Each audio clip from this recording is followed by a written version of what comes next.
Religious law will surely lead you to death, especially in your moral sense, your humanitarian sense, and just being a decent person.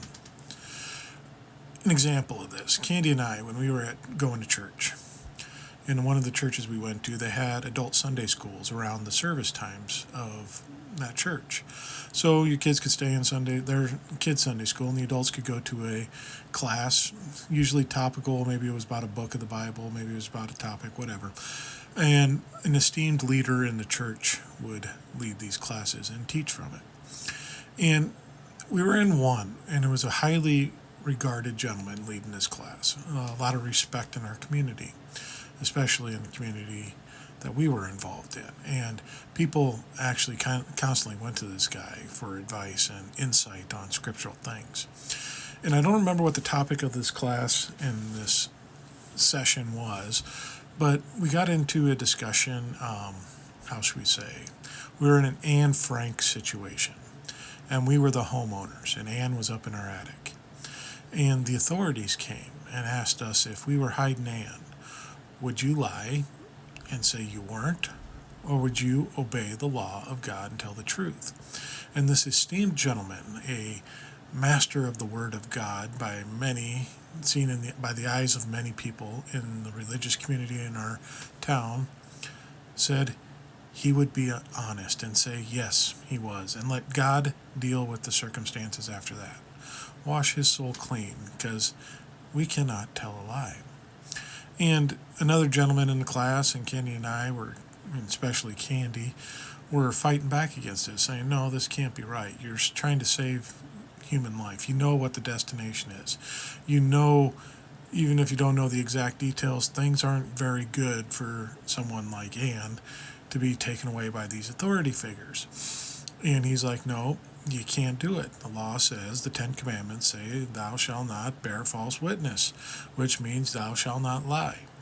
And there's a little semantics you can take in there and what that actually means, but for most of the Christians I've been around and known and taught on it, it was do not lie. That was a sin, so you would be sinning.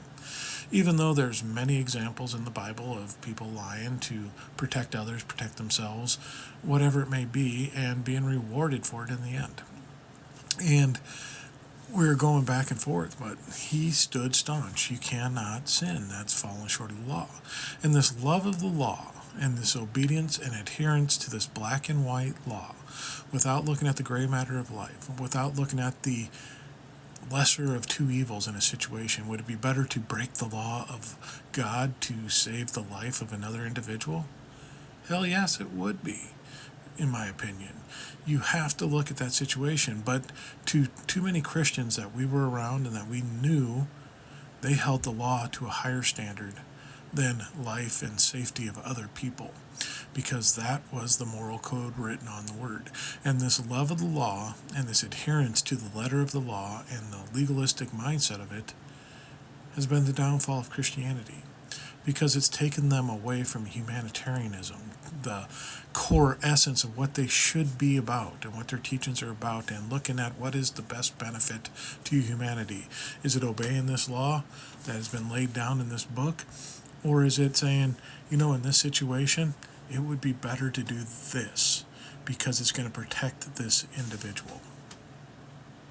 I knew too many people that swore up and down. They loved the verse, oh, how great is your law, and how much we want to love it. And they would swear up and down that the law was the greatest thing ever. But the simple truth is that the law will bring you death. It'll put you in a box that you cannot be a decent person in, because there's going to be situations that come up where you're going to end up harming other people, other individuals, because you held this law higher than human value, the value of human life and existence. It's a sad state, but it's the state of too many Christians. I know there are some that don't believe like this, but I know too many that believe like this religiously, that the Ten Commandments and the law are what we have to live by, and the black and white nature of it. And quite frankly, that is the nature that's going to harm a lot of individuals in this world, and has been the mindset that has harmed a lot of individuals in this world.